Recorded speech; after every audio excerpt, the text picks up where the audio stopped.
2001 to 2006 காலகட்டத்தில் ஜெயலலிதா அம்மையார் முதலமைச்சராக இருந்தாங்க.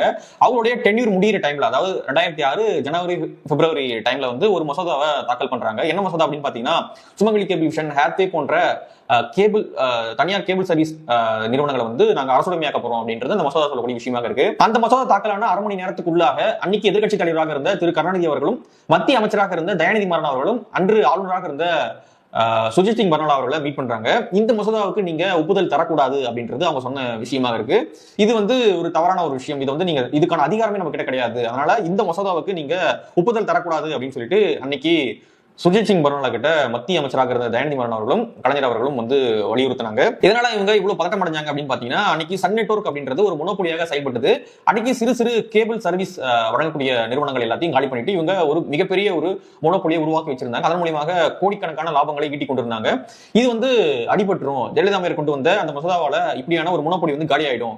அதை வந்து அரசுடைமையாக்கிட்டாங்க அப்படின்னா நம்மளுடைய அடிமடியிலே கை வச்சுட்டாங்க அப்படின்னு மாறிடும். அது வந்து சரி வராது அப்படின்ற ஒரு காரணத்தினால அரை மணி நேரத்துல மசோதா தாக்கலான அரை மணி நேரத்துல வந்து ரெண்டு பேரும் அன்னைக்கு ஆளுநரை சந்திச்சாங்க. இன்னைக்கு என்ன சொல்றாங்க அப்படின்னு பாத்தீங்கன்னா, ஆட்டுக்கு தாடியும் நாட்டுக்கு ஆளுநரும் எதிர்க்கு அப்படின்னு கேட்கறாங்க இல்லையா? ஆனா அன்னைக்கு உடனடியாக பர்னாலாவை சந்திச்சு இந்த மசோதாவுக்கு நீங்க ஒப்புதல் தரக்கூடாது அப்படின்னு வந்து சொல்லிட்டு இருந்தாங்க. சோ எந்த அளவுக்கு இவங்க பதட்டம் அடைஞ்சிருக்காங்க அப்படின்னு பாத்துக்கோங்க. அந்த அளவுக்கு வந்து சன் நெட்வொர்க் அப்படின்றது அன்னைக்கு மிகப்பெரிய ஒரு நிறுவனமாக இருந்தது. மிக அதிகமான லாபத்தை கொண்டிருக்கக்கூடிய ஒரு நிறுவனமாக இருந்தது. அதனால அது கைவிட்டு போயிட்டா பெரிய இழப்பாக மாறிடும் அப்படின்னு அவங்க கருதுனாங்க. அந்த மசோதா வந்து உடனடியாக பர்னாலா அவர்கள் கிடப்பில போட்டாரு.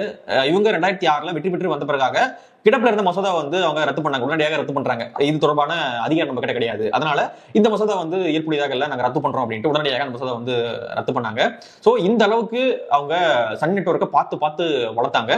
மத்திய அமைச்சராக இருந்த தயாநிதி மாறன் அவர்கள் தன்னுடைய எல்லா அதிகாரத்தையும் பயன்படுத்தி மிகப்பெரிய மிக பிரம்மாண்டமான ஒரு நிறுவனமாக ஒரு நெட்வொர்க்காக சன் நெட்வொர்க்கை வளர்த்து கொண்டு வந்தாங்க. இப்படி மிக பிரம்மாண்டமாக வளர்த்த நிறுவனமானது நம்ம கைவிட்டு போகுது, அதுல இருந்து கொஞ்சம் லாபம் கூட வரலையே அப்படின்ற ஒரு ஆதங்கத்தின் அடிப்படையிலையும் தயாநிதி மாறன் அவர்கள் இந்த நோட்டீஸை தன்னுடைய அண்ணனுக்கு வந்து அனுப்பியிருக்காரு.